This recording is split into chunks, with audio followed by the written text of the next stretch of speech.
Do me a favor and watch this quick scene from my favorite movie, Rise of the Black Bat.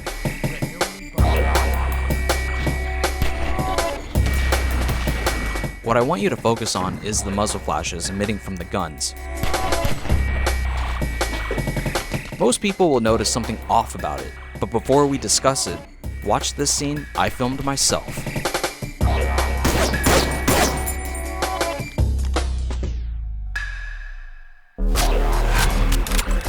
Again, focus on the muzzle flashes emitting from the gun. Notice how the muzzle flashes are interacting with the environment in this scene. Now let's watch the scene from Rise of the Black Bat again, and you'll see that the muzzle flashes are not doing the same light interactions like how mine did.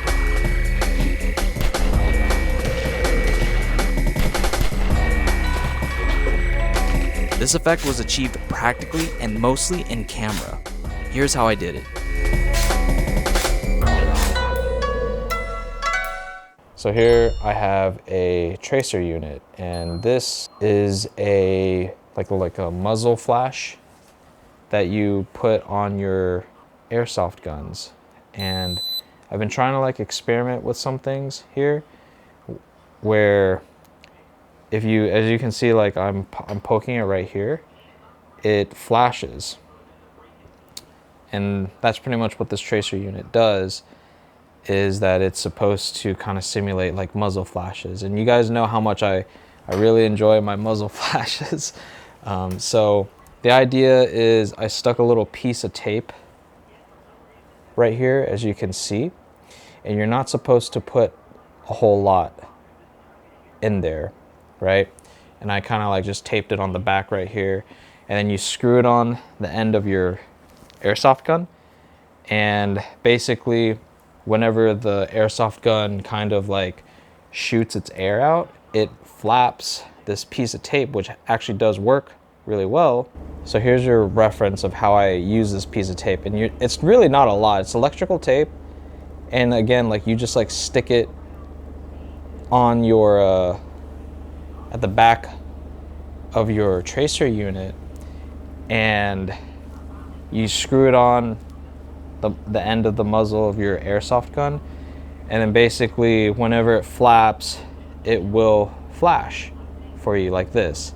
As I'm reviewing the footage that I have right here on my laptop, I'm gonna be honest with you, it doesn't look that good. Now, me recording this on my phone, this muzzle flash looks a heck of a lot better on my phone than the camera that I'm using right now. This looks a lot cooler in person than it does on camera, and I'm kind of really upset because this whole experiment cost me like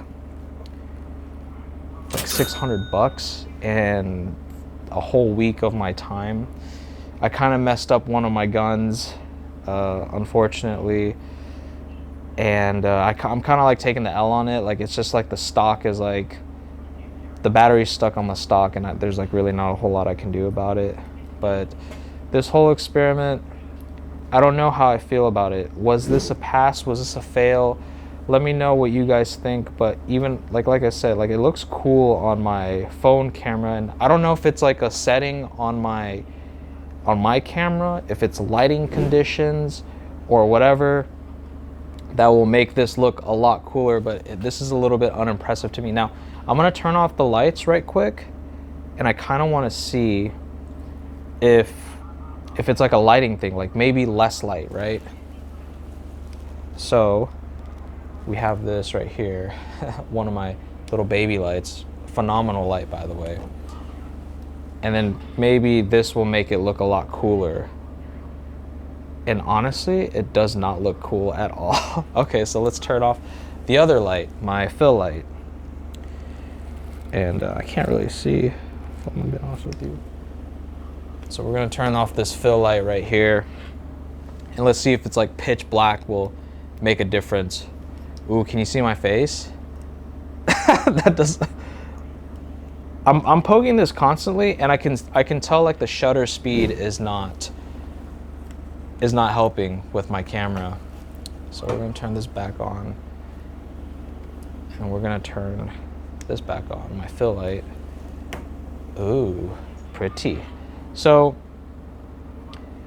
I don't know, was this a waste of like, let me see, how much did I actually spend? I spent about like 500 bucks, not 600 bucks, 500 bucks. Was this like a waste? Like, can I use this for a film project or something like that? I was actually really excited about this, and now I don't know. I'm stuck with like airsoft guns that I don't even think I'm actually really gonna use. They do look cool on film, like as you guys can see on the example here, but this didn't work out the way that I wanted it to. But yeah, I'll show you guys on my phone camera like how the biggest difference it makes. Like maybe it's a lens thing. Maybe I should switch out lens. Let me try switching out my lens real quick. Do-it-yourself filmmaking is not only exhausting, it's time-consuming, and it can get expensive.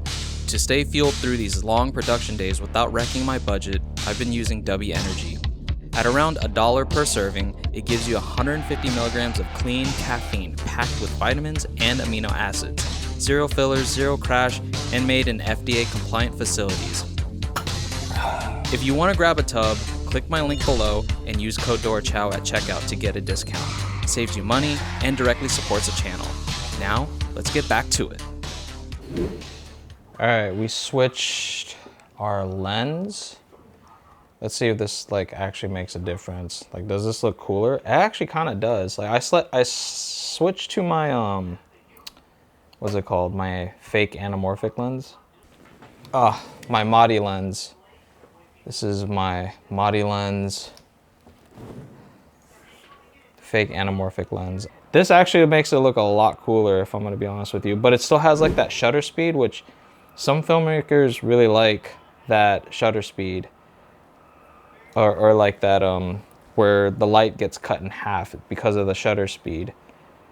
But I mean, yeah, I think it's the lens that makes it a little bit different. Let's see what it looks like if it's completely dark, right? Like, so we're just gonna turn the light around. We're gonna turn both these lights around.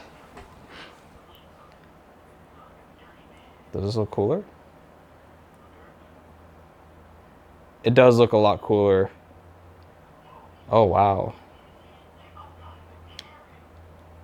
But it's like inconsistent, and I again, it has to do with like the shutter speed. So anyways, in conclusion, let me just go ahead and like experiment this with a little bit more and see what I can come up with. But right now it's like freaking almost 2 a.m. right now. But yeah, so I'm gonna keep messing with this. I am very proud that I didn't come up with this. There's actually a video that I'm gonna reference to, and I'll link it. But it is pretty cool that I was able to make a fake muzzle flash using practical effects without having a BB pass through the tracer unit, because obviously, like, if you're gonna use this for film, you don't want to like shoot anybody, right? Obviously. So putting that piece of tape right here, you can barely see it, but like putting that piece of tape right here and have the air pressure kind of like flap it makes it look really, really cool. It would look a lot cooler if this was gas powered, if it was like pushing out like CO2 gases. I'm using a battery powered airsoft gun. Still really, really cool gun, by the way. But it doesn't give like that smoke effect where gas is coming out and making like a nice little flare. I still have to like comp in fake muzzle flashes, which I think I'm gonna have to do that anyways, like regardless. Like, I think a Corridor Digital still has to comp in fake muzzle flashes, but at least the light is practical. And like I said, like if you're shooting this, if you light this a certain way, it would look really, really cool, but it's not bright enough for me, so I don't know. Like, I'm happy with the results, but at the same time I'm also like a little disappointed. But anyways, let me know what you guys think.